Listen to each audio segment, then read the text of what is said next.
Ole class masalama khan haloalkane preparation kan zirtua tuntuma chuan a chemical properties kan zirang le haloalkane kan ti chuan alkane carbon carbon single bond omna nia chuwa chuan addition reaction a thleng thei lo addition opposite chi elimination reaction a thleng theia tin nucleophilic substitution reaction a thleng thei boka reduction reaction thleng thei boka ni le a point over nucleophilic substitution reaction kan endona nga nucleophilic substitution reaction hi engkondi sarange a thentrin enge favor kha kan thrian masak ngai ni sodium hydroxide kan thri a potassium hydroxide heng hi pellets solid anni alkaline liquid ani react dona reaction a chak theinan hei hi solvent thowa anzopral masak angaya solvent a chu chihni kan hmang theia water ka hmang ani chuan aqueous kan tia aqueous condition a chuan sodium hydroxide and potassium hydroxide hi anionize K plus mo Na plus le OH minus in so water a chuan H plus le OH minus in ionize via kada H plus le OH minus in ionize hetila H plus le OH minus water in ionize hetila plus le minus soka the addition atlenga chuan KOH mo NaOH hemi OH kan tia hi nucleophile in a oma nucleophile ang vangin substitution reaction ka favor tani solvent dang ka mang theia solvent dang a chuan alcohol ka manga alcohol ka man chuan alcoholic condition tin ani ta alcoholic condition a chuan sodium hydroxide and potassium hydroxide in ionize thawanga amami ang khan K plus le Na plus OH minus OH minus chuan in alcohol hi acid ani kan ti to thina H plus pe chu ka nga heta H plus le OH ho kha the addition a thleng lenga chuan CH3O K potassium ethoxide mo CH3CO Na sodium ethoxide base siam ani heng base so hian proton an target anga Brosler concept chuan base to negative charge nei proton H plus accept dia chuan heng hoin H plus proton an target doni base angin an behave anga heta chuan nucleophile angin an behave dona nucleophile ang behave don chuan aqueous condition a chuan nucleophilic substitution reaction nucleophile chuan charge a minus ania haloalkane na minus an lutanga a I minus lo chuak don nei substitute don tin ani amor chu alcoholic condition a chuan base a generate mio vangin base hian hydrogen a target anga remove dona chu tiang chu elimination reaction anti a condition a zir khan achang chuan substitution te pon yang achang chuan elimination te pon yang aqueous condition a ani le alcoholic condition a khan dang lam don ni le ama sazo ka chuan aqueous condition nucleophilic substitution reaction hi kan en tur ni kan ti to kha alkyl halide ti hian chloroethane ethyl chloride ti ni boka common name a chuan aqueous potassium hydroxide and react nga kan sei tuan china khan aqueous condition a chuan it favors substitution heta nucleophile in generate chu OH minus kan nucleophile ani chuan in he minus hian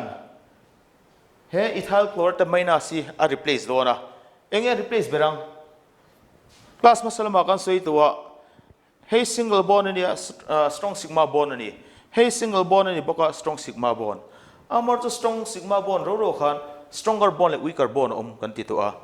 hemi te carbon hi kan en chuan bond CM2 atom chu carbon le carbon inang chi in atom in angin bond CM strong bond ani hemi te kara bond CM2 atom te chu carbon le chlorine ani atom in anglo bond CM chuan atom in ang bond CM hi strong in anglo bond CM weak he weaker bond ani hetan bond break anga Cl khan minus ani nga hian plus ani don bond break chuan OH minus khan ti khan Cl carbocation CH3 ka target anga CH3 CH2OH chloroethane tang khan ethyl alcohol ethanol ka siam tani nucleophile OH minus khan nucleophile dang Cl minus ka target a example dang en le taila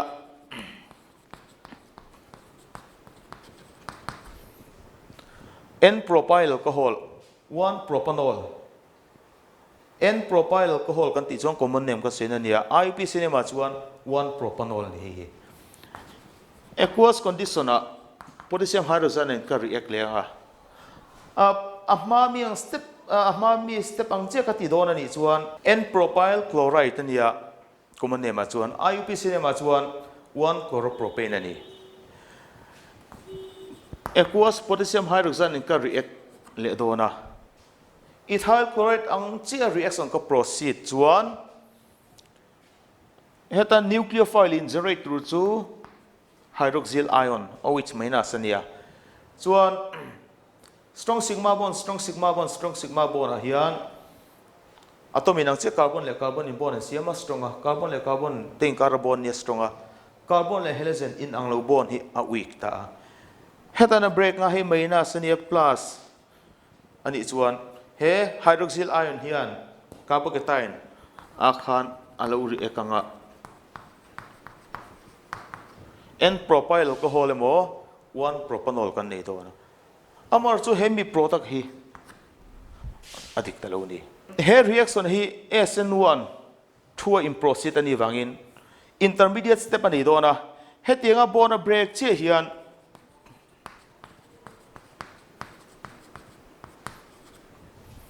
carbocation create dona plus nei tu C kan ena C dang ezang ezom direct in pakhat chu zom chuan hi primary carbocation ani radical ale carbocation a chuan a stability order hi einanga primary ion secondary achungnung zoka secondary ion tertiary chungnung primary nia a stable lo reactive box hi lowa chuan a aya chungnung zok secondary mo chuai chungnung tertiary siam dan ka ngei to dona chutianga chuan a nearby hydrogen atom abul chi a chuan hydrogen atom hetma dinglama engma nei luwa availama hydrogen atom pani si hian nei pani singa pakhathi ein si fang ta hian pani singa pakhathi ta ka kaltir chuan heta hian H pakha chawlo tonga chuanin H plus a chuawang khan H minus a chuawang khan time plus omanga heta hian CH3 lo chianga chuan plus ni tu carbon tom hi ken chuan carbon tom dang pani directed chani to hei chu secondary carbocation ani aya chungnung zo tertiary ka siam dona tertiary siam the chance om lo ta chuan first step chuan primary carbocation in create anga chuanin a stable form a in rearrange don automatic in het in akal ngei don heta secondary carbocation na takhan hydroxyl ion khan lo attack anga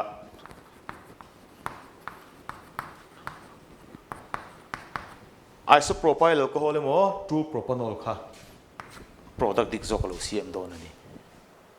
poi mo ta bera chu carbocation hemi SN1 through in procedure ranga chuan carbocation stability and reaction kalphung to a product to hi ril vekani le entina dang kan la le ang 2 chloro 2 methyl butane ania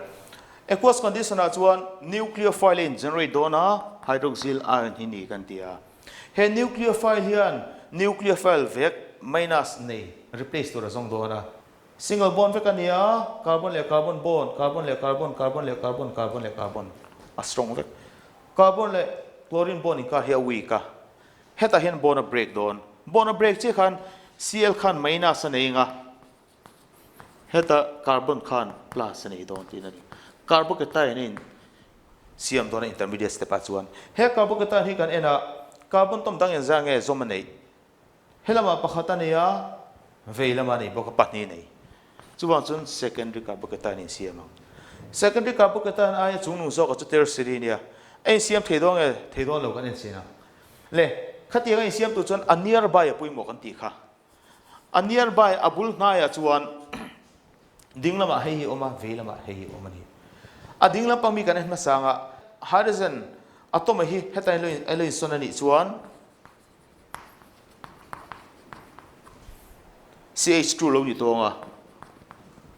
heta hian CH2 plus lo om chiang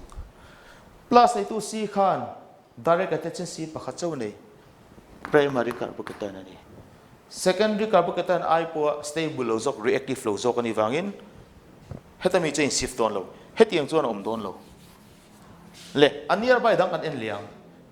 veilama hian C hian H nei C hian H nei wangin hydrogen kha in shift dona in son dona hydrogen nei lo ni chuan alkyl group hi shifting om mei don hydrogen om chuan hydrogen shifting omang le hetami hi ka son viang heta hian hydrogen a chhuah wangin hemi C hian plus lo nei nga heta hian H pahnih lo tonga ta chuan H pathum plus nei tu C carbocation hi ke na he carbon tom hi carbon tom dang pathum pakhat pahnih pathum anei chuan tertiary carbocation stability order chuan a more stable a most reactive a chungnung berni unstable het lo dewa o makha a ai heta khani siam dona khate stable form om che khan OH minus kan lo teknati hian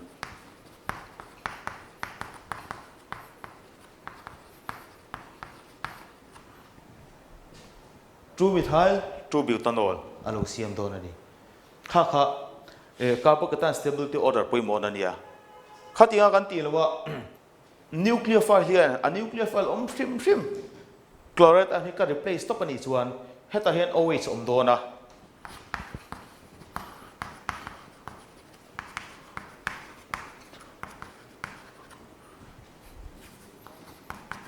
methyl butanol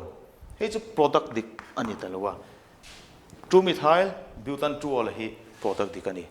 poi mo ta bera chu carbocation stable to ta kan create angai tertiary carbocation stable bera chungnung bera secondary nia chuan primary ni le kha nucleophilic substitution reaction chungchanga chuan lo ni ta sela chuanin hemi nucleophilic a hian aqueous potassium hydroxide mo aqueous sodium hydroxide manglo hian thil nang kan mang thei ni silver oxide hete silver oxide ka zero chuan dry silver oxide tinia dry silver oxide chu symmetrical ether siam na manani amar chu he silver oxide a hian water ka belanga tikhan tuya azok ral donani hete silver oxide tuyem polche khan anong dona moist silver oxide kan tia hemi ta pani ein renga water la silver oxide hi silver hydroxide an siamanga plus te minus angin aqueous KOH mo aqueous NaOH sodium hydroxide mo potassium hydroxide ang che khan nucleophilic substitution reaction a khan aman ve thei doni OH minus n generator nucleophile hi chuan hetilaya Cl kha a replace chuan nucleophilic substitution reaction a chuan aqueous potassium hydroxide te aqueous sodium hydroxide te moist silver oxide te kan mang theni le nucleophilic substitution reaction kan ti a hian thil chini kan neia SN2 a oma SN1 omani SN2 le SN1 reaction danglam na chu SN2 a hian single step in a process a thila ni tur kha voile khata ni vek step khata thleng vek ani SN1 a chuan step ti na process a voi khat voi hina thlenga chu chu danglam na ni reaction a ethyl chloride kalanga hemi SN kan ti chu nucleophilic substitution ania bimolecular bi pani second order tin ania SN1 chu nucleophilic substitution unimolecular first order reaction concentration pakhata independent reaction concentration pani independent tin ani le hei hi SN2 lo en phasatai la nucleophile kha hydroxyl ion hini he nucleophile hian a replace tu chu he chloride ion hini so the khan SN1 chu step khat chawni chuan heta hemi tanga chuak tura a living group kan han ti chu chuak tura chu chloride ion Cl minus inia a incoming group lo lu tura chu a replace tu tura chu hydroxyl ion OH minus ahini chuan a chuak tur khatuna hian a nucleophile a living nucleophile kha right hand side a oma right hand side ti zong hian ama zong hian a chuak dona hemi a chhuah rual chi hian a lo lu tur kha a lo lut ve dona step khat voi khata thil thleng hal vek dong an ti kha amar chu chuak tur kha malam tanga chhuah don a lu tur kha malam tanga lo lu ve don chuan tian ein su boi don eng kolai don ani chuan a chuak tur kha malam tanga chhuah chi khan a lu tur chu nunglam tangin a lo lut ve don tin ani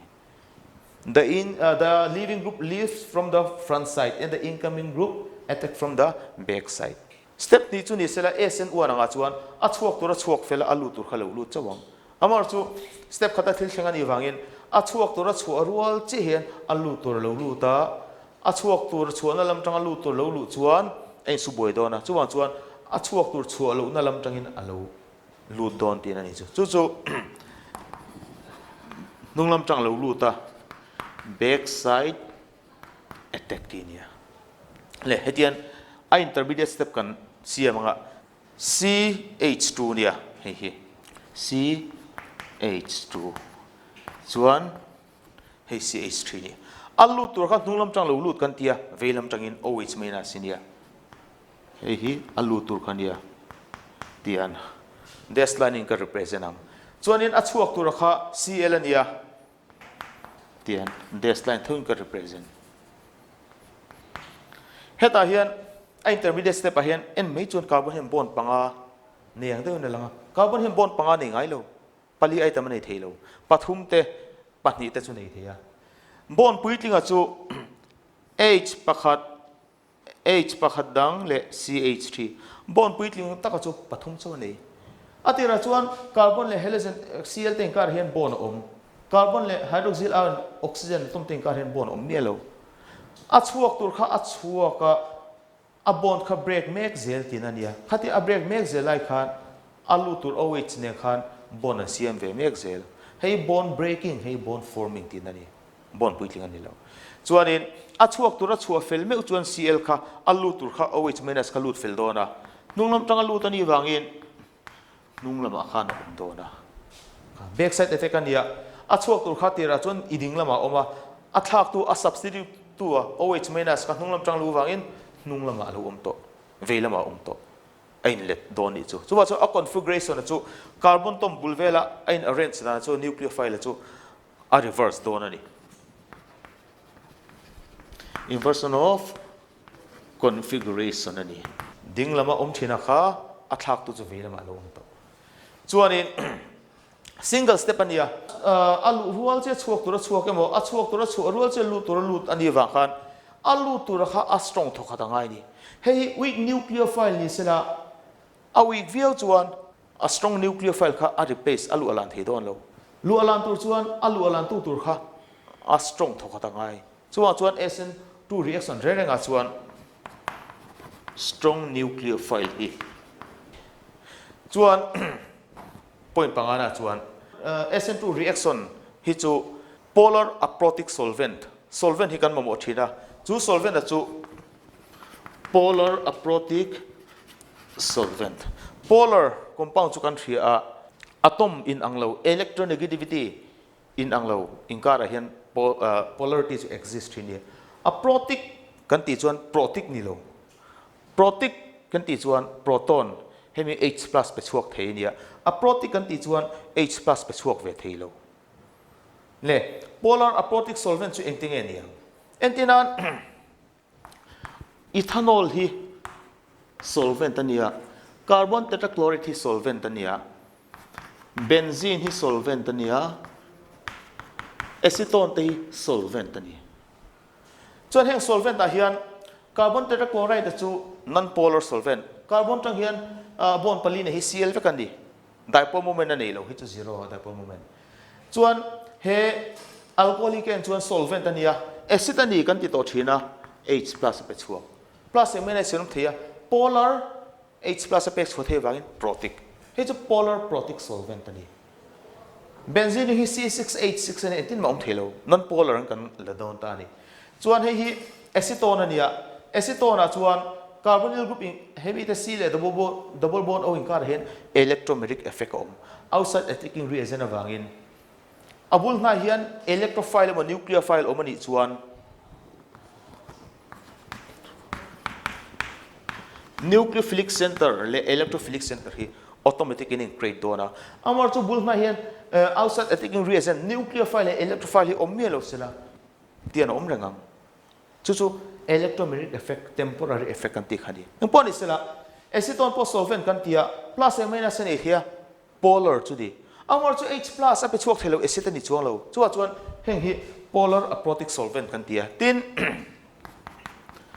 hei hi formamide ania hydrogen tom panni hi methyl group ka replace chuan n dimethyl formamide DMF kan ti khani DMF po carbonyl group oma negative partial negative in develop anga hetan partial positive in develop bokanga carbon hian polar compound chudi mase acid an lo H plus pe chok helo heng hui polar aprotic solvent kan ti khatiang condition a khan SN2 hi thleng thin ani le parukna chuan SN2 reaction kan tia nucleophilic substitution bimolecular bi thil pani reaction reng hi reactant concentration in depend lo eng hat lo ni chuan zero order ni me reactant concentration pathum ni chuan third order pani ni chuan second order pakhat ni chuan first control sania chuan in SN2 chuan single step ania a chuak tura chhuah rual chen a lu tur lu te mo alu tur rual chen a chuak tura chuak chuan thil pani kha he alkyl halide compound le nucleophile kha arwalin in react in nam hoi ni chuan he SN2 reaction a chuan reaction independent concentration chu alkyl halide concentration a le nucleophile concentration a independent arwal che react ani wangin chuan thil pani independent ni wangin second order reaction kanti tikhan le a point pasari na thei puimo olai ber chuni a reactivity kan enang tuna example akalak hi halogen in attach na inzom na carbon tom hi ke na heyang carbon tom dang pakhat chaw nei chuan primary example kala incoming group akha nunglam tangin alu dona heta hin problem lem lo achan chu group liana methyl group hi pakhat chaw heta hian om heyana dang lo primary ni lo in tertiary alkyl halide of mang taila tertiary alkyl halide ta chuan Cl zom tu carbon tom khan carbon tom pakhat pani pathumani tertiary chuan alkyl group lian pathumo atnunglam tang nucleophile lo lu don sela heng group lian de do pathum khan adangani space omlo chuan tertiary ni chuan alu thara reaction amuang primary a hian daltu pakhat chaw neya secondary kan en ve chuan secondary a chuan alkyl halide chuan group lian pani oma daltu pani nei tertiary a chuan alu tol sam pheta secondary a chuan primary alu tol sam le a primary a simple zok methyl kalak chuan ein attach na carbon tom hi carbon tom dang nei lo chuan OH minus kan he carbon tom all sam to win attack thei chuan asai sa te pol SN2 chuan a reactive ani mai enga table kan ti chuan methyl ania adot tu chuan dal tu nei pakhat group lian pakhat nei primary nia secondary nia tertiary chuan dal tu pathum ma a reactive flow berani le reactivity point number 1 a chuan alkyl halide methyl reactive bera primary alkyl halide nia secondary alkyl halide le tertiary alkyl halide point number masabera chuan ni problem om le the chu primary alkyl halide pahnih tian kan langa halogen zom tu carbon tom hian carbon tom pakhat chaw nei hei chaw hi primary ni halogen zom tu carbon tom hian carbon tom dang pakhat chaw nei hei chaw hi zom nei hei chu va zom velo chu cha hei pui primary tho ni primary ro ro khan alkyl group hei an nei chu methyl group ani hei hian alkyl group ani chu ethyl group primary ve ve ni ma se alkyl group ha te zo kha alian zo ka ni heta kan ena chuan a classification ain anglo ni chuan methyl reactive bera primary ni secondary ni tertiary reactive flow ber kan ti amar chu primary panite secondary panite om sela towards SN2 chu khoi reactive zo kang asai state te kha a reactive flow ani nuna po ethyl group carbon tom pani om nai chuan methyl group carbon tom pakhatom na kha sai state zo ka among methyl primary secondary and tertiary chuan methyl reactive bera primary ni secondary ni tertiary ni amar chu among primary among secondary among tertiary primary hawa secondary hawa tertiary hawa chuan carbon tom tlem asai state e kha a reactive zone ti kha tu le adang kan compare liang ne hemi ta pani compare taila primary nia halogen in attach na si chu si pakha chaw nia id in attach na si heta hin iodide ti lam tu nia in attach na si chuan si pakha chaw nia he pui primary ni border primary carbon tom zang ani pani nei heta po pani alkyl group a primary ti tu chu hemi pakha chaw hi ni ai nang che enge dang lam ta chu halogen atom khain ang lo heti halogen atom in ang lo ni chuan group som pasrenan oma fluorine chlorine bromine iodine an nia I chuklak chuan atomic size alian zel fluorine I chlorine aliana bromine alian le iodine alian alen paule abona hi anget lo thina achet ma paule a reactive ani mai chuan thildang inang veka halogen atom chau in ang lo ni chuan fluorine I chlorine omna reactive chlorine I bromine I iodine reactive achan chu abona chema chuak ma better living group a chuak ma paule reactive zo kani le reactivity chu chithum kan nei ni chu in anglawa among primary secondary tertiary and methyl in anglawa ni chuan methyl reactive bera primary secondary tertiary ni in ang hawa primary hawa emo secondary emo tertiary hawa chuan carbon tom tlem reactive thildang in ang vek halogen atom chu in ang lo ni chuan a size lian kha reactive kha SN2 chung sang chu ni le SN1 hi kan enviang SN1 chu SN2 ang lo do in SN2 a chuan single step ani kan tia SN1 a chuan step khat ni loin step ni don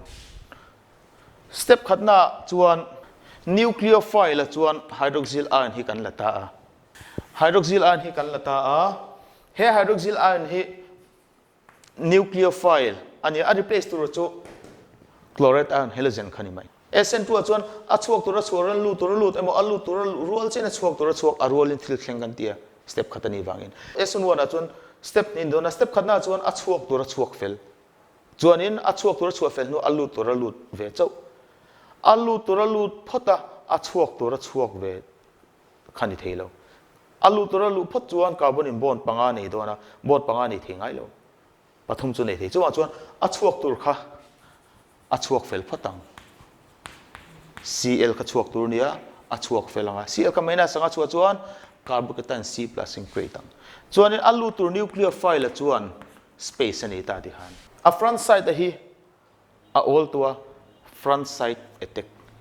a thei ni tin SN2 ang khan a hunglama po bulky group effect omlem lowa back side attack po thei tho front side attack ani chuan malam tang attack chuan nucleophile kha dinglama omang nunglam tanga reverse zonga attack ani chuan back side attack ani chuan nucleophile kha veilama omle dona le a point kan sia kang SN1 a chuan pakhatna chuan step ni ani kan tia step khana chuan the living group leaves at the first step second step a chuan incoming group enters incoming group chu ending enter dan malam tang enter theia nunglam tangina thei bok SN2 ha chuan only back side kan ti khani masitona chuan both front side as well as back side ahmalam tang lu theia nunglam tang lu thei bok ahmalam tang lu tani chuan atira nucleophile dinglam oma kha a replace to nucleophile kha dinglam a thu om don angai chi retention back side attack ani chuan dinglam om thina kha velam om dona ain let don inversion an doni chuan number pathumna chuan retention a theia inversion a thei boka retention and inversion of configuration chu racemic mixer tinia process chu racemization chuan racemic mixer racemization ati chuan SN1 lampanga seina ngai le palina chuan a chuak tura chhuah fel to mio wangin ka buka tan preta heta a incoming nucleophile hi a strong kherangai to lo engma compete replace turin ni to chuang lo lu chhuah turin ni to chuang lo wa ka buka tan a ola khan lu don ni me chuan strong nucleophile kan mo kher lo SN2 ha chuan strong nucleophile kan tia heta chuan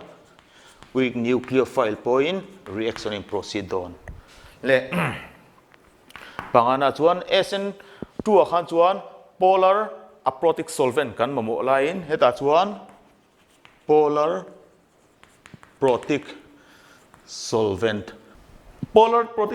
chu water te alcohol te acid ho khani mai H+ pe chuak thei ho ka chuan parukna chuan SN1 nucleophilic substitution unimolecular uni 1 alkyl halide oma chuan nucleophile om SN2 ha chuan alkyl halide nucleophile aruala in react ani wangin hemi the pani concentration a ngata second order kan ti tuna chuan nucleophile hi alang ve to ri lowa here SN1 reaction a chuan alkyl halide concentration a hian a ngat top ani chuan alkyl halide concentration cho ngata wangin first order reaction first order ani le a point pasrina chuan a reactivity thokan enanga SN2 opposite che khana kal don carbocation chu chaka se tuwa SN1 a chuan carbocation in create don awagin plus ni tu C hian hemi khesa chuan C pakhat ni primary ni mai primary carbocation ain secondary carbocation a stable a chungnunga secondary ain tertiary stable a chungnung kan ti khani chuan SN1 a hrim chuan I classifying a compound compared to romni chuan tertiary te omani chuan tertiary alkyl halide a most reactive form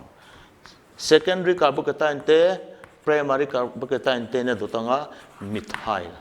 he a least reactive don ani amaro chu aromatic le aliphatic hi kan neya aliphatic kan ti chuan open a cyclic ring anga omlo khania aromatic kan ti chuan khami ring structure ho khani ring lo hian stability order hi oma chu a follow tur chu oma posom pa Zirlai khan oma emponi sela ring hawa emo ring ho aromatic amo ring lo ho aliphatic a chuan hemi order hi defect amara chu ring lo aromatic le aliphatic te ape company chuan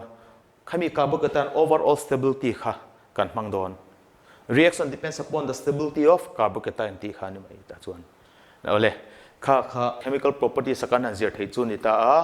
clear tu te lok na kan ngei thei ka be se tlawmngaite